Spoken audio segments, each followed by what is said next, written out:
Um, and then a little bit about Chris, who will be our interviewer today. Chris is a senior at UH Manoa studying finance. He is the president of the Financial Management Association, which is a student club at UH that offers personal and professional development for students to break into the professional world. He is also the chair of the Calvin Chino Student Venture Fund with PACE and is looking, or their goal is to look to invest in early stage startups here in Hawaii. And he's also a credit analyst at American Savings Bank. So I will hand it over to Chris. Thank you, Patty. So Ed Schultz, thanks for coming. Really appreciate you taking the time. Yeah, absolutely. Happy to be here. Yeah. So I think how I'd like to start is just a little bit of your background, where you grew up, what it was like. Yeah. So I'm Ed Schultz. Today I'm president and CEO of Hawaiian Host Group, which we talked about being Hawaiian Host in Mauna Loa, and a new brand we created called KOHO. But I grew up a long way from here. I grew up in a small town in Massachusetts, and lived there all my life until I went to university. Went to Vanderbilt, studied engineering, and ended up doing nothing to do with engineering. So sort of the future can be anything you want. Doesn't matter what you major in, is the takeaway out of that one. So Yeah. So I guess to that point, how was that transition, right? So take us through that journey of you're graduating from Vanderbilt, and then what did you do after that? yeah. So I learned, early on, I think I was an engineer because, like most of us, we have overbearing parents and tell us what we should study. I was good at math, so my father was like, you should be an engineer. Okay. But I was good at problem solving. And I think that's what I learned early on through engineering and through other, parts of the world. I had a couple of internships, decided I didn't want to do that. And I went to go see, I was a student athlete at Vanderbilt, and I went to go see a friend and a former baseball player that was living in New York City.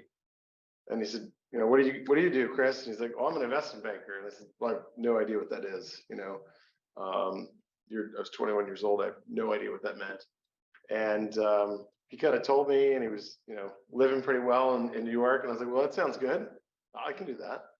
And so I looked into it more, and I think he gave me 2 books to read. And there was, back then, investment banking wasn't like a bad word.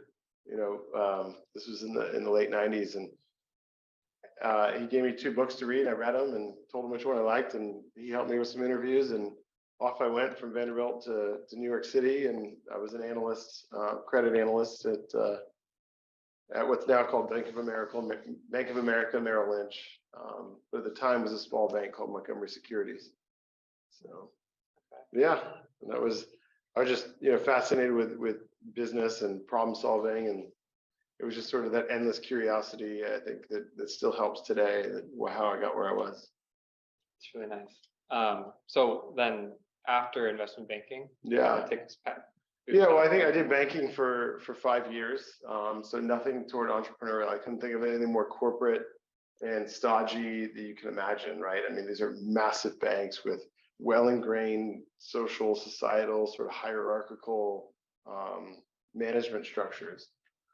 But I think the big thing that you always try to take something away looking back, and I think that the biggest thing that I took out of that was, we did research like crazy, and so we would research companies and understand their positions. We would research industries and understand what was growing.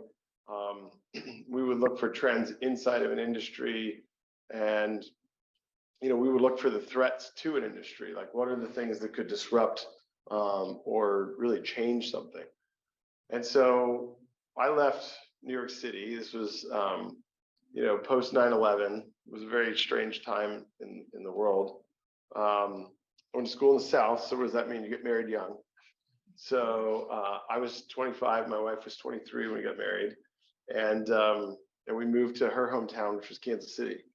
I had never really been or understood it, but I was like, I need to get out of New York, and it was a pretty affordable place to live. So we off to Kansas City we went, and I was going to take a year off. Right, after 5 years, I was really burned out. which is kind of a joke when I think back now, but at the time it was like too much and I wanted some time off. So I was going to take a year off and we're going to figure out what we were going to do next. And I as you'll know, learn tonight, if you ask questions, I'm a pretty open person.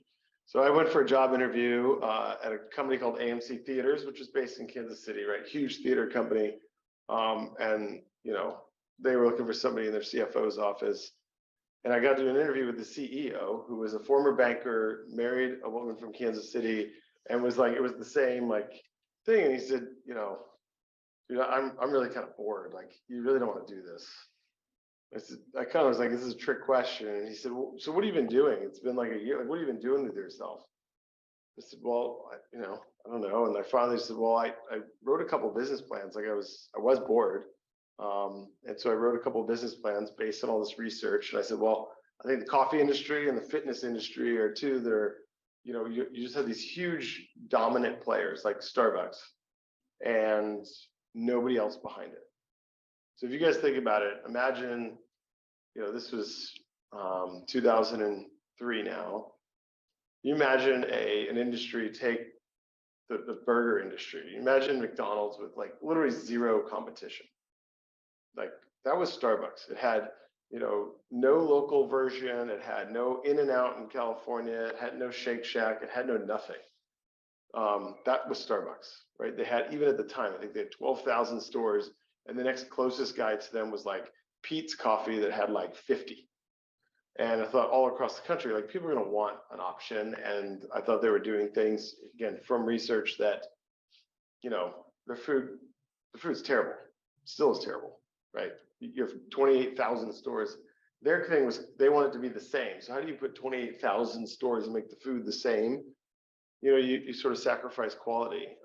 They'd gone to very much like push button automated machines. And we thought, well, baristas could be more engaging, right? I remember going to Starbucks and I was like, hey, this doesn't taste right. He's like, I don't know, bro. I just hit the button. Like, I don't, you know, like this just sounds right. I just paid $5 for some guy to hit a button. And so I wrote a business plan of like, hey, this is how, you know, a niche sort of smaller operator could win. And I tell the CEO of AMC Theaters the story, and he was like, that sounds great. You should do that. Well, I don't know. I called my wife. I was like, I think it's a trick question. Like, I don't, you know, I left the interview. I was like, it was a very weird interview. and so, but I was just, you know, open with him, thinking he'd think I was working hard and working on stuff. And he ends up saying, hey, I'll help back you, you know, and he really was bored. He was sort of an entrepreneur stuck inside of a huge company. And so we got in the coffee business in 2003 in Kansas City. And this idea of we used fresh food, we played upbeat music. It wasn't like, I mean, back then Starbucks was like drowning in Nora Jones and others. And it was just like everything was brown and purple. And it was a totally different Starbucks experience. And they've changed stuff. And we had, you know, baristas, like espresso machines that are consistent with like third wave today. We went beyond fair trade. I thought fair trade sounded like just a lobbying system in DC for a bunch of people to make money. So we went out with other independent roasters and started traveling to third world countries looking for coffee and working with growers direct in these countries and say, hey, we want to know what you're doing. We'll pay you a little bit extra, but we want to know what you're doing. Like, how are you treating the families? What's up? How are the kids getting educated? What's medical conditions like for people that live in these rural, you know, small third world towns? And that whole thing became the third wave coffee industry, the likes of Stumptown and Intelligentsia and La Colombe out of Philadelphia. And I had one, it was called Latte Land, and there was another one from St. Louis. And it was sort of these independent roaster retailers in all these towns were working together to try and figure out how to compete and how to thrive against Starbucks. And so I did that. I did that for 4 years and built a business. We had 7 stores and it was fun. And I was having a great time. That's great. And then so from that experience, starting that up, having a startup, what are some of the sort of hurdles you had to overcome and what did you learn from that? Yeah, I mean, cash is definitely king. Like, you have to have cash. And as much as you can read about, you know, all these these massive Silicon Valley startups, right? This is not the norm. This is not how you fund a business. You need to get to cash flow break even as quickly as you can, right? You look at the financials of some of these cool startups, and it's like, yeah, they only lost $1 billion last year. Well, they raised 7 billion, so they're sitting on a pile of $6 billion, after they lost $1 billion. That is not the world of startups and entrepreneurship. And in Hawaii, in America, and in the world, that's not the way this works, right? You have a great idea, and cash is king. So you either overfund it, or you get to cash flow break even. And so for me, it was having enough startup capital that we could find this path, and we quickly got to coffee business and retail was like you either made money quickly or you didn't, right? People either showed up or they didn't. So I think that was one key thing. It's like if you're going to start a business, you better figure out the cash part and figure out when you're actually going to turn from being cash flow negative to cash flow positive. That was a big one. I really learned how to manage people, like real people, not corporate people, but people that have kids and car problems. And this wasn't the investment banking world of management. This was like people with real world problems where your employees and teammates. And so I learned how to really manage that, and how much culture was a big part of even today, right? We'll talk about it later, but getting people to want to work for you is just as important as having a great idea. Because if you're an entrepreneur of one, that is not, again, that might work, but like eventually that's not a real business. Like you need a vacation, you're going to have kids, you're going to go do something. So like being an entrepreneur of one is not really a business. And so you need to learn to manage people, whether it's year 1 or year 5. And so I think that was a big part of what I learned there. And so it was great, but I ended up, selling latte land, and I didn't know what I was going to do. And you sell businesses, and a lot of times there's what's called a radius restriction, meaning you can't go, somebody's going to buy your business, that's great, but you cannot go and repeat your business next to the one you just sold. So you have to sign a non-competition agreement that says you can do it. And so if you negotiate and say, well, I can't do it within some reasonable radius of where I am today. So we had one, and I said, all right, well, this guy from Hawaii I knew, and I literally saw him at a trade show, and he's in a wheelchair, and said, dude, what happened? It's like, I broke my tibia in 3 places. I can't walk, and I'm miserable. I said, all right. He said, well, I'm looking for somebody to buy my company. And I was like, well, I just sold one. So I guess, so I went back to my wife and I was like, I think we're gonna do it again, but we got to move to Hawaii. And at this point she was pregnant. I think she was about 3 months pregnant. So again, that was a change, but she was all in, and we ended up buying this business here in Hawaii in January of 2008. We picked up and moved. My daughter was 14 months old, and we were here. Fantastic. So I guess you transitioned from employee to employer, right? And then you got onto this kind of tick of entrepreneurship. What made you keep going into that entrepreneurial path instead of going back into being the employee? Yeah, no, I think I loved it. I mean, we have 350 employees today, and I still look at ourselves as an entrepreneur. A different level of it, but it's still, that's what drives our success. So I really enjoyed it. And I got here to Hawaii, and it was the vision was different, right? The strategy might get more complicated, or what you want to do has bigger aspirations to it. And our view was really, I thought, okay, we did this part, but now we could really build here in Hawaii like the world's only farm to cup coffee company, right? We can grow coffee here in Hawaii. Kona coffee was thought of this sort of like, I don't know, kitschy kind of tourist gift, and I thought there's a way to make it more part of, the island culture and really like the broader coffee industry. And so we did. So that was the vision. We started with pieces and parts. So we acquired Honolulu Coffee that had 5 stores. And, it was really the first time I no matter what you do, whether it's career or entrepreneurship, you're going to get punched. And so mine was 2008, right? So we buy this business, we reinvest everything we got. And by September of 2008, Lehman Brothers is bankrupt, Bear Stearns is bankrupt, everybody's losing their house, the mortgage market's upside down, and nobody's traveling to Hawaii. It wasn't quite like the pandemic, but visitorship went down by 30% like that. And so, we had to figure out, like, what are we going to do? And so, we were like, well, people that are coming must have money. So the first thing we did is raise prices, right? Like, contrary to people think, like, here comes a recession. And to be honest, we're doing it now, right? Here comes the recession again. And you're going to have less customers, so you better get the same amount of money or something out of them that you can. So prices go up. And so I don't think we've seen the end of inflation yet for that very reason. But back in 08, it was like, we're going to charge more. So we started charging a premium.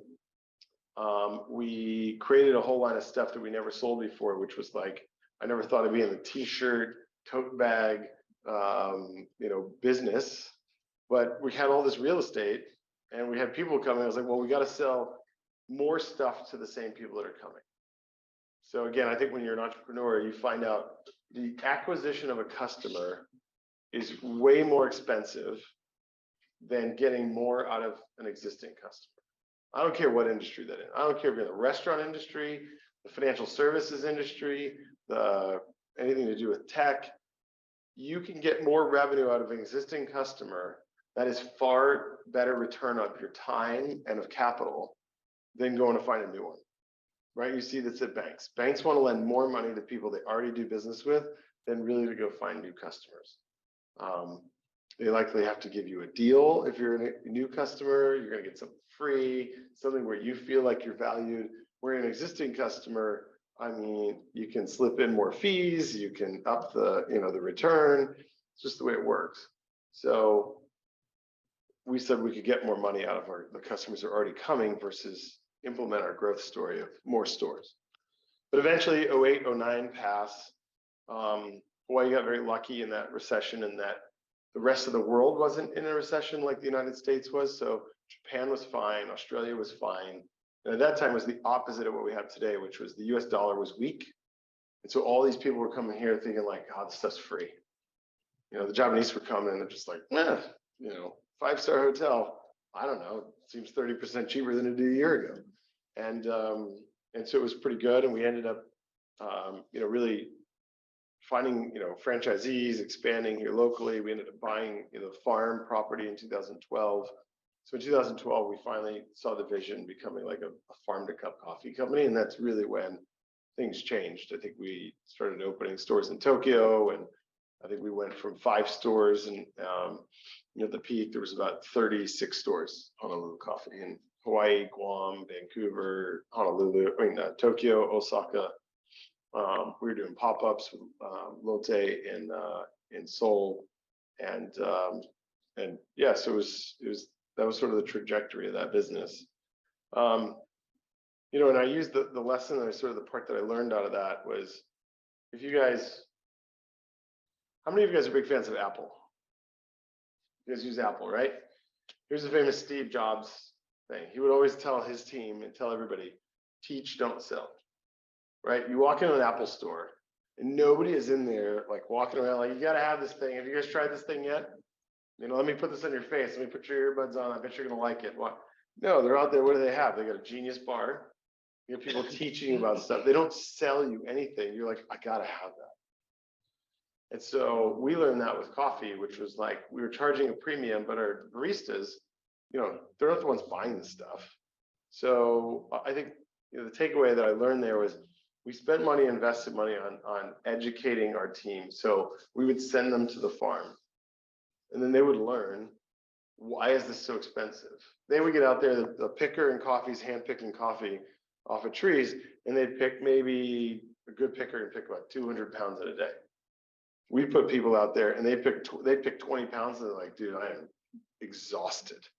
Like, yeah, well, you got to keep going because you've only been out here for like an hour, and those guys work, 8 hours. So keep it going. So when they come back, again, they weren't trying to sell a $50 bag of coffee. They were like, oh no, this is super hard work. These guys bust their butts. They're making X per hour. We give them free housing. We have, different, dinners for them. And all of a sudden it was like, okay, our sales sort of took off because they were they were just talking about the product, not trying to defend why it costed $50 for a bag of 100% Hawaiian coffee. So it was good. And that's sort of, I think that's just for the group. I mean, it's always hard to get out there and sell. So whatever idea you have, my thing is don't go trying to like cheap door-to-door salesperson, selling the product. Spend time educating whoever your customer is, your target, like educate them.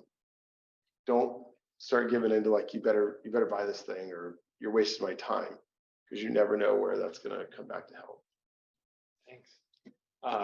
So kind of going back to the bumps in the roads that you hit, how are you keeping yourself staying motivated and to continue going and being persistent and reaching your goals? Yeah. Yeah, that's that's a good one. I mean, I think that's, really at some point, I think that's, I say entrepreneurs aren't born, they're made for the most part, but there has to be something in there that like, you have to be very comfortable with risk, right? It's hard to be risk averse and be an entrepreneur. And you have to have sort of that endless, just like belief that you're going to make it. I tell the story. I think, my dad had my first job and, he was, I don't know, we're talking about something, and he just said, when somebody says no for the 8th time, they mean it. And so, the story is like, you just got to keep going and just keep asking and talking to people. And, you either had that, I think, in you or you don't. That's the part where I think it's like, you got to, if you're going to go be an entrepreneur, you got to ask yourself like, hey, if I go try to sell whatever it is I'm trying to sell, and somebody says no 6 times in a row, am I done? Or am I like, no, okay, what did I do wrong? How am I going to tweak it? Or, hey, I know if I can get back in front of that person, I could convince them I didn't have my best stuff today. So I do think that's, and I'm just wired that way. Like, I just keep going. Pandemic was the same way. You just could have thrown in the towel and there's sort of that it's not an endless drive, but it's this belief in yourself that like, hey, I can do this. I got it. It may just take time, and I'm tougher and I'm better for it. The fact that somebody hit me, somebody knocked me down. Did you have sort of a support system or someone you were looking up to? Yeah, I think you always have to have a support system. I think both from from mentors. We'll talk about networking, right? So I think it's really important to be out there and networking with different people for different reasons, right? The first part is you got to have some type of support system at home. It is really, really lonely. I mean, you come home, you lose, you have a bad day, any number of things can happen. So I think, whether that is, your roommate, your significant other, your parents, your dog, like something that says like, I can come home and literally talk to somebody and they're going to listen and help support what I'm doing and believe in me as well. So I think that's super important. I think it's also important to build relationships that have mentors. So, you got to have somebody out there that has done it, so that, you could go to them and say, hey, God, I don't know, something's just off. I'm not really like hitting this thing. What do you think? And I think having something like that. So I think that comes from building a network of people. I think it's super important that it's hard to be a really just sort of insular entrepreneur. I think it is, and then especially if you ever get a thing where you're like partnering with your best friend or partnering with your spouse. I mean, that is another one where it's like they're your partner, whether you recognize it or not. But if they literally are your business, like financial partner, and they're in there 50-50 with you, I mean, that is a tough one, right? There's no separation after a while. So I would just say, picking a partner, if it's not going to just be you, I mean, picking a business partner is super important. That's like a, depending how it goes, that's a forever relationship. That's just like getting married type of thing. I mean, you are with them thick and thin, you know, something goes wrong, the other partner does something you don't like, yet you could pretend like you just don't have to deal with it, but you know, you're there together. So I'd say pick your partners wisely, and then figure out who's going to be your support system. And then I do think it's important to find a mentor and see, who's willing to help or invest the time to really be, just a leader for you and somebody who's done it. So you're currently at Hawaiian Host Group, Yes. right? What made you decide to leave Honolulu Coffee and move over? Yeah, I think, let's see, 2017, because of the success we had, I ended up joining the board of directors of the company. So I had no intention of like leaving or becoming CEO of Hawaiian Host. So I joined the board, and the board was really saying, hey, we need some fresh eyes on what we're doing, right? Hawaiian Host had its roots in like 1927 and Mauna Loa in 1946. So for Hawaii-based businesses, I mean, that is old. For the English, maybe not, but for Hawaii, that is like super old. And the companies, they've been successful, but they really needed to be like, you need to stay fresh. If you're any type of consumer, if you're any business, right, you can't just keep doing the same thing over and over and expect some different result, no matter what kind of brand or product you have. So I joined the board, and I will say this, and I know I'm talking a lot tonight, but good leaders ask a lot of good questions, right? And so, if you sit through a meeting with me, there's like, there's gonna be more questions than there are like, I'll say, hey, this is what, where we should go up here, but like the execution is the team needs to do that. And so I sat through board meetings and like, I just asked questions. And by the end of about 2 board meetings, the chairman had come and said, hey, I think you should run this. And I said, no, I'm just glad he persisted. I said no about 3 times. And then I finally said, well, okay, I thought more about it, and I thought, well, this could be pretty amazing, right? You had 2 brands, really dated packaging, dated brand stories. Like, so I said, well, here's, you negotiate anything, here's my conditions. And I really said, I really, I believe everything needs sort of a major overhaul, and you guys got to be comfortable that there's gonna be a lot of discomfort. And so they finally said yes. And so I joined the company in September of 2018 with the idea that really gonna revamp the portfolio of what we're doing. And we could talk about it a little bit, but week 3, we have a recall for E. coli. So that's like week 3. Like, you just never know what's gonna happen. $7 million of product pulled off the shelves. The Department of Health shuts down our facility in Hilo. Says you can't do this till you fix the water system. And it had just gotten off because of the passing hurricane that had gone through and dumped like 90 inches of rain in Hilo in like 10 days. And all the water, all of Hilo comes off of an aquifer, and the well system all these people use. There was E. coli, and the entire well was full of it from the storms.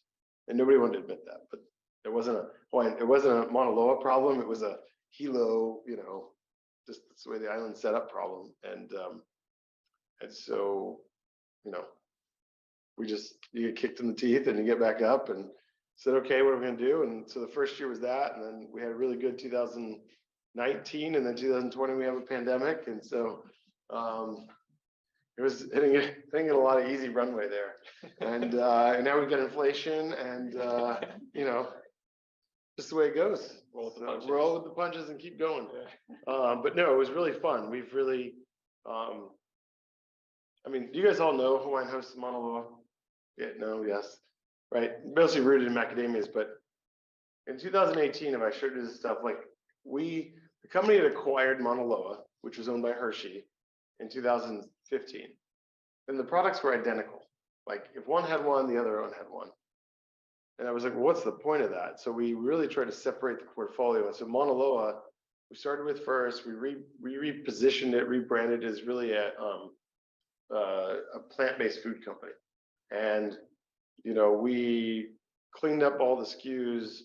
There was some nasty words, like things that had a lot of vowels and consonants that I can't even pronounce in the ingredient label. You couldn't sell that thing at Whole Foods if you wanted to.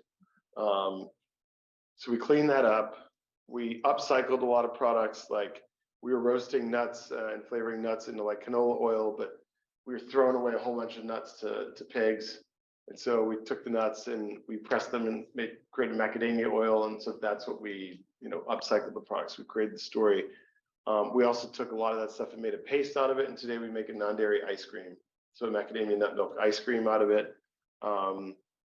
And it's about 6,000 grocery stores in the mainland. And so we went from 0 to that in 2 years. And we won best packaging of the year in the natural foods industry. So Lily's chocolate, I don't know if you guys have seen this brand, but Hershey paid $1 gazillion for it. So last year it won best brand of the year, and we won best packaging. So a lot of great stuff going there. Really, changed the margins of the business, changed who our consumer is, and more importantly, really separated it from Hawaiian Host. So there's like, this one's about gifting, and this one's about self-consumption, right? So this was the real like brand story separation of like strategy, not just like, well, we have 80% of the market, let's just keep selling stuff. And that's what it was in 2018. And then Hawaiian Host, like little by little, we've upgraded different tiers of packaging, changed some of the stuff so it's not all boxes, so it's not all just gifting. So today we're doing great. I think we got a lot of new stuff coming out in 2023, on both brands. Our team is decidedly different in terms of who leads it, culture we've built.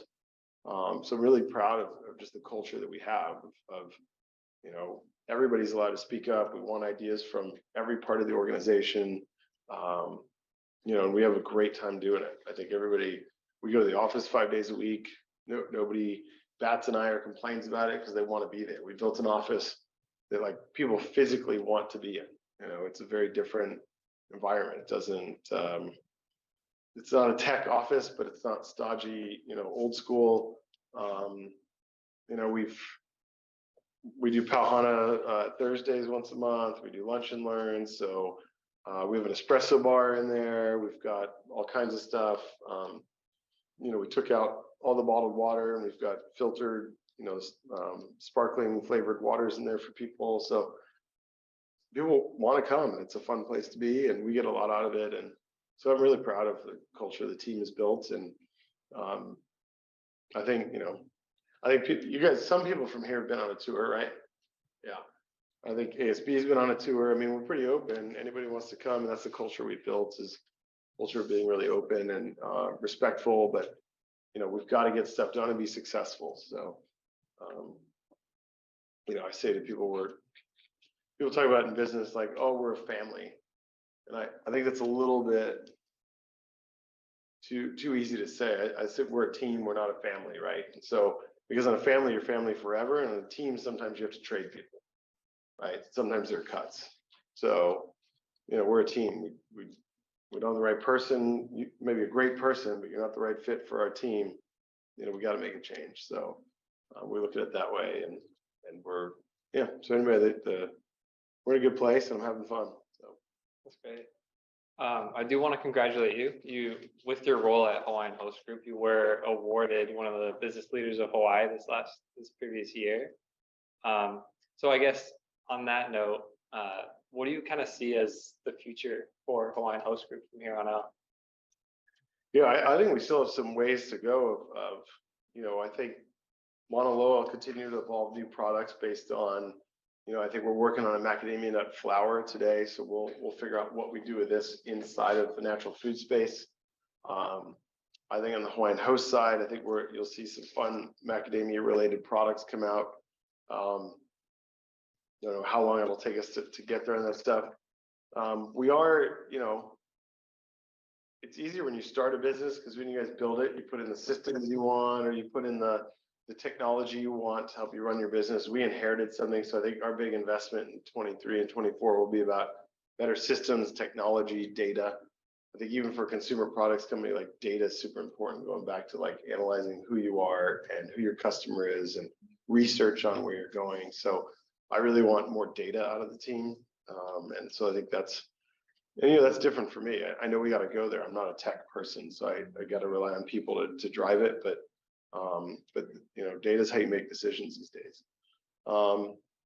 Our e-com, like our direct-to-consumer business, when I got there was zero. Like literally in 2017, it was zero. I'm not talking like 2000. I'm talking like 2017. It was zero. So that business has gone from zero to $5 million because we hired the right people and just let them run with it. I have no idea how to run a website, but if you hire the right people and they're the right culture fit and you let them do their work with some overall, strategy or guidance to it, it's pretty good. So I think we'll continue to see technology evolving, omni-channel kind of strategies that are inevitable in the consumer products industry and retail. That's great. Yeah, it's exciting. Yeah, it's we want to be a world-class company, and I think we can do it here from Hawaii, and that's what our goal is. If you ask anybody on the team, say what's the goal? The goal is to make Hawaiian Host Group the best place in Hawaii to work. And if you do that and firmly believe in people, products, and profits, so in that order, right? So you believe in people, put the right products out there, and then the profit comes. If you start the other way around, it doesn't. It might work in the short term, but I guarantee you there starts to be holes in the boat. So can you talk about sort of the idea of good design is worth it? Yeah, this is a good one. There's two topics in Hawaii that really that drive me nuts. And I know the other one on the list. We'll get to it in a second. But on the good design part, if you guys again, I don't care what it is, build a business and you need something really well done because it's all tech and online, or you have to do something around building a brand, you need to spend the money doing it. It's hard, and you need to put that into a business plan that I need X amount of dollars for design. If you're not a designer yourself, hire somebody, because basically I say what's the price of not designing something well is the fact that you're going to end up with something that's junk and you're going to eventually have to redo it. And so again, redoing it is more expensive than just doing it right from the start.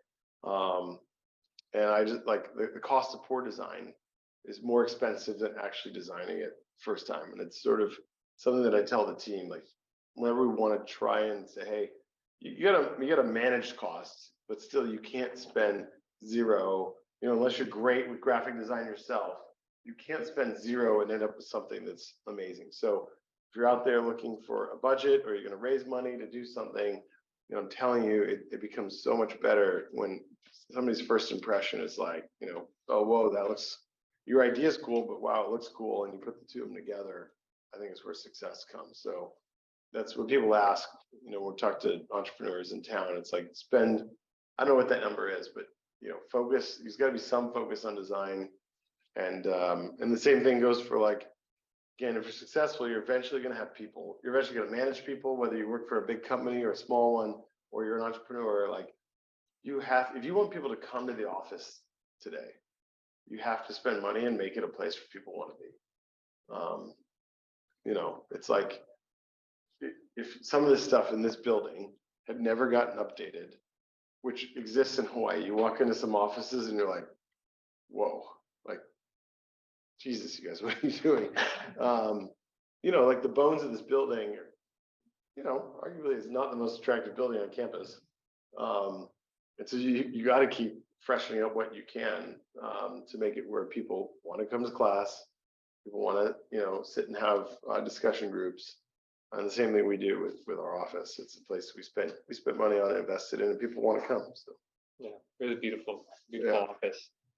We have time for one last quick one. I guess advice you would give yourself when you were in college. Advice I would give myself in college.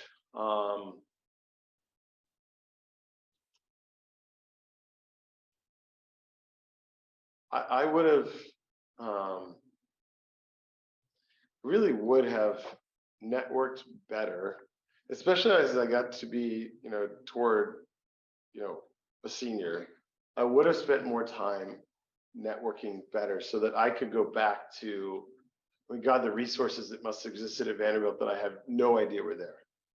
Whether it was professors or alumni, I would have gone back. I would have found better ways to say, hey, I've got this group, and especially like at UH where, there are so many local supporters, right? Everybody's right here in the islands for the most part. And there are events like this, or other people come to speak, or there's professors, on campus. The amazing thing I think on this campus that is amazing that we have as a resource here in Hawaii is the East-West Center, right? So like, I don't know if there's anything over there. Like I would have, as a senior, never set foot in that place likely. But if I could tell myself to go back as a college senior and they had something like that, I really would have, I think it would have suited me well for learning and networking and being able to have a, say Rolodex, but just a contact list that you can go back to 10 years from now and say, hey, I remember I was at UH and I met this person and I have this info, and like, it was really impactful on me. I wonder if I could, text them or email them and say, hey, I could use some help. I'm 10 years in and I'm doing this cross-border project with something in Asia and I need some help. To have a resource there that likely going to help you for free would have been amazing. That's great. So we are going to open it up for questions on Zoom and in person. Yeah. No, thank you so much for all of that information. It's really exciting to hear what you're doing. I'm a professor of nutrition here at UH, and I like what you said about making some more natural products and working on the macadamia nut flour, which I think is great. I was curious about anything else that's happening to respond to consumer demands for healthier products, such as reduction in sugar, for example. Yeah. It's interesting. We're learning, like, people say they want that stuff, and then the question is, do they really want that stuff? We tried to actually make like the ice cream closer to like keto friendly, and 50 people must have said, don't do it. Whole Foods to brokers in the industry. Everybody's like, that's not what the consumer thinks of for that. So I think there's places where, so like, I think like where you take chocolates and make them more of a snack, because cacao can be really good for you along with nuts. I think there's room for that of like low sugar, but when people want a real indulgence, they just want it to taste great. And I think for the most part, the non-dairy ice cream world is targeted toward more like lactose intolerant or other people that have challenges with dairy, not, I don't want something sweet and yummy. So we kind of kept it sweet and yummy, and we haven't gone there on the brand. We're like, I think this is a discussion point of like, okay, how far now should our chocolate push toward, that? Or if we come out with, macadamia flour crackers, like what should that ingredient deck really be and how do we differentiate? But I think the trend is there when we look at, and this is to go back to research, okay? So when you look at our whole team, both sales and marketing innovation now, there's consumers like, 0 to 100. Your top in this industry, your people that are all in, right? They're the episodes of Portlandia where they want to know where the chicken came from at the restaurant, okay? That's like your core hardcore user. That's like maybe 8% of the people who are interested in healthier food. That is really niche, and you've got to have like a real driver of like your brand is about health and nutrition. Then there's this next group that really makes up from like 8 to 60% of the market, and they really want to believe they're eating stuff that's better for them, but they still want it to taste the same way they've always had this stuff. And I think that's where our brand fits. And so we're not a hardcore nutrition brand, but we're trying to play in this segment. And then the other 40% of the segment, this is actually a fantastic stat. Who is the largest organic grocer in the United States? But you guys have been grocery stores. Who's the largest organic grocer in the United States? Full organic? No, who sells the most organic foods in the United States? Costco? It's close. You're getting closer. Walmart. Walmart is the largest organic grocery in the United States. They sell more organic foods than Whole Foods. Okay. When you go walk into Bentonville, Arkansas to go pitch the buyer in Bentonville that like your new natural foods product, like my shopper doesn't care. They want to feel like they're doing better, but they're really not over here, you know? And that segment of the market, and that's that last 40% of that natural foods market is like, the people are like, I don't know, they don't even look at the label. They're just looking for the word natural or organic on it. They're like, oh, that's better for me. You have no idea. You pick up some of these natural foods and you're like, holy cow. You ever look at the label on Beyond Meat? Like, it goes back to like, I don't know if GMO is worse than meat. They actually have a GMO'd beet ingredient in it to get the red bloody part to come out. And so like, I don't know, is that really better than, you know, just eating meat? Maybe, maybe not, but it's a question that you gotta like, so anyway, that's kind of those consumers are not into, you know, that hardcore product, but so that's why you do research, because like we would have never have known. We're like, well, we should make this more natural, and this was the beginning. And team starts doing research, and they're like, holy cow! Like it's like Walmart. So it goes Walmart, Target, Costco are the top 3 organic grocers in the United States. Like never in a million years would I have guessed that. So anyway, so I think we're looking at that. I think the trend is definitely that way over the other way, but I think the majority of people still want it to taste great over, you know, hardcore health nutrition. Any other questions? Yeah. What are you most proud of? By far the culture that we've built. If I stepped out of the team, they could do like nothing would be missing. What would be missing is maybe me driving them toward innovation, but like the whole company could operate, you know, I would like them to think I was sad that I was gone, but like they could totally figure it out. And they'd have every confidence, I think, there'd be a group of people that rally together, step in, and I think we've really worked on, you know, all the things that we should work on, fair pay. You look at our executive team, it is balanced both gender and ethnicity. You look at like the senior leadership team, which is the next like 15 people down in the company, it's the same way. You know, and I think that's what's awesome about Hawaii is I don't really think we sit here and have to like, this isn't a hardcore issue for Hawaii. Like this is an advantage for Hawaii. We live this every day. But you walk into America or Europe and you're just like, whoa, there's a lot of white dudes in this room. It is amazing. I went to Dubai to a nut conference with 2 females on our team, and we walked into this trade show thing, and it was like, I mean, if there was 500 people there, there was 450 white men. And it was like, holy cow. So I think it's also really amazing.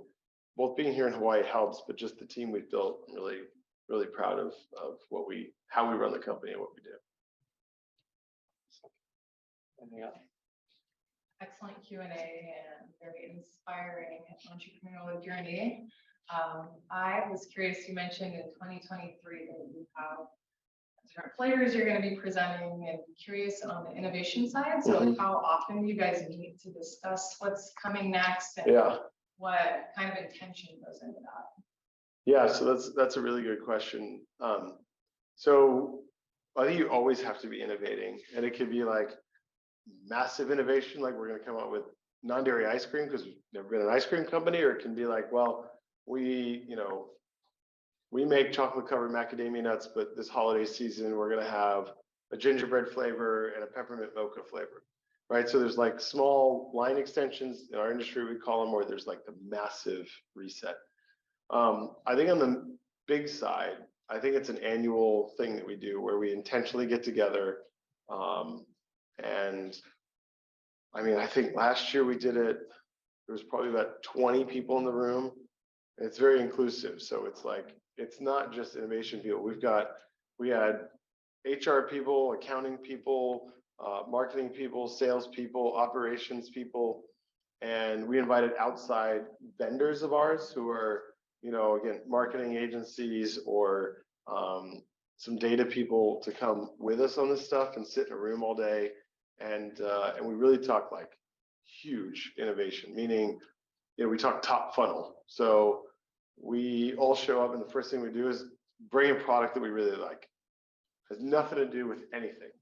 So, and I'm telling the story because it's like, whatever thing you think of your idea, like think bigger and broader for like, what's the competition doing? What's out there? You know, somebody could bring like layered superfoods. Somebody could bring, you know, some granola products. Somebody could like start big and then think about how they would fit. Then take all these ideas and then how they would fit with what you do. So that type of innovation where it's like off the wall, like big picture thinking, I think is a once a year kind of exercise. It's really broad.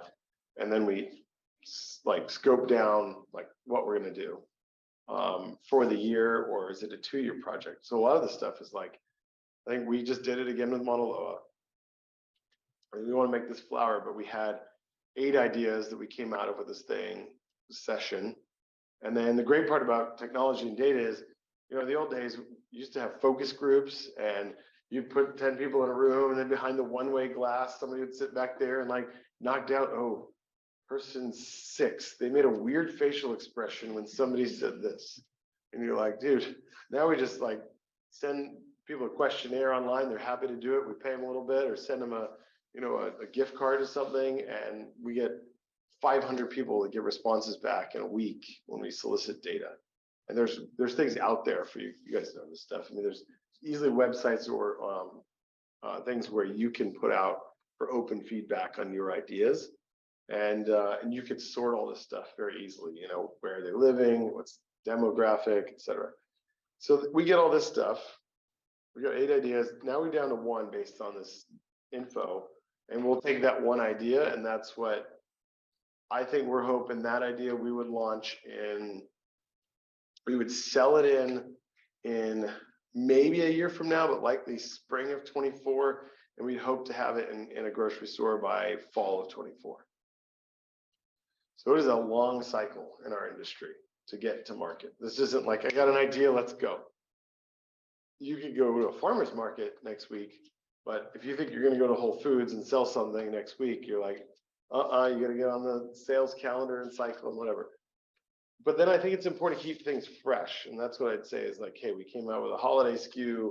We have an advent calendar this year, you know, so it's kind of fun. So these little things that we do, I think those are more like once a month. We talk about innovation. So, I mean, today we're talking about, you know, spring. We're trying to figure out, is there anything we could do around springtime that would be of interest? You know, what can we do that's pink related to, you know, cherry blossom season in Japan or Valentine's / Mother's Day here? Like we've never done any of that kind of stuff really. So could we do some of that? And I think that's like it's a once a month discussion that I know for both brands. And it's probably like, we talk about, we should be able to launch that stuff in like 6 months. So one's like short term to us and one's more strategic and long term. One last question. Like how do you schedule things? Because I'm really bad at scheduling. Yeah. Work too, so. Everybody does it different. I mean, I personally schedule everything. And then if you looked at my thing to here, there was like drive time to Scheidler. There's the, you know, post time. And then I've learned, I don't know, it's like in university and school anymore, but like, you know, you click the friggin' calendar and you put like a team session on and the thing's always an hour. And you're like, oh man, then it's an hour and then it's an hour. And there's like, you either run over or you can't find time to go to the bathroom or you can't go get a coffee. And then you just get behind. So I do it where I schedule everything and then I insist that people make 45-minute meetings if they want an hour and that they put a 20-minute meeting in there if they want really 30 minutes. So there's like some stuff where it's like, so I just have to schedule, like literally everything goes in the calendar from, you know, whatever, like the time in between where I'm supposed to be doing stuff, but that's me. And I think I've learned that because otherwise I'm late to everything. And that was my resolution last year, is not to be late. How have you been doing so far? So. Yeah. Can only keep improving. It's really yeah. Continual improvement is most important. So thank you. So we'll finish up. Yeah, I don't have any more questions. Yeah. Squeeze it in. As an entrepreneur, what's like the most important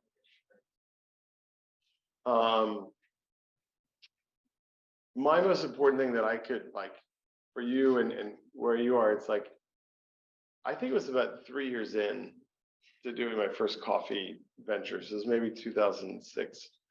And I remember being at, some party where it was sort of like, it wasn't on campus, but there was a thing in Kansas City called the Kaufman Center, and it's like all about entrepreneurship. And so we were at an event and somebody looked at me, they were like, God, you've just been so lucky. And my wife and I have a great partnership on this. And she looked at them and she's like, luck. You know how much time you put into research? And that's when I realized, like, she learned that, well, like, nothing you did was without risk, but what you try to do is minimize your risk, right? And so I think by doing research and like, whether that's going out to whatever industry you want to be in, if it's some natural foods or fitness or whatever it is, like, go to a trade show, go talk to people, go find out what's working here may not work somewhere else, or maybe somebody's got an idea that like we don't have here, but it's somebody's doing something amazing in Phoenix. And like, when I say research, I don't mean like pound it out like in an old-fashioned library or reading books. I mean, get out there and talk to people, go visit trade shows, go visit other markets, whatever you're into, and invest a little bit of money into it and really like research what you're going to do. I mean, I didn't go as far as like, I applied for a job at Starbucks and then my wife was like, I think that's too much, but I was like, no, I want to learn to be a barista, She's like, I don't think you need to do that. Like, just go train with somebody else. But like, I don't know, she didn't want me working at a Starbucks. It was embarrassing for her at the time. But like, she's like, we have a little bit of money. I don't think you have to do that, but I was willing to, and I think that's the part. And then, I think whatever it is you're doing, if you have employees or team members, I think, it was funny. I was at the business leaders dinner the other night, and this guy, I'm blanking on, but they own Finance Factors in town. So Connie's husband, Mr. Lau was talking about it, and he was like, his father-in-law was basically assessing him, and he's like, what are you doing? He's like, I want to see if you're going to dig ditches, and he wanted to see if he was going to get in there and like literally get down to ground zero and help, whether it was in the yard, build the house, take care of things, take care of the family. And it's the same thing. Like, even today at the office, our office, people are in there trying to figure out making espresso drinks. And it's like, I can get in there and I can walk back into Honolulu Coffee and I can pour latte art. So when the new person shows up and is like, who's the boss? Oh, he just thinks he's like, okay, get out of the way. Like, I'll flip the espresso machine on and pour you a latte and pour a customer a latte. And I think it's really important that you know how to do all aspects of whatever it is you get into. There's no job beneath you. You got to be willing to do it all. And so I think it's, again, go back to the research comment and you got to be willing to do whatever it takes. So. Awesome. Yeah. All right. Round of applause for Ed. Thanks for coming out.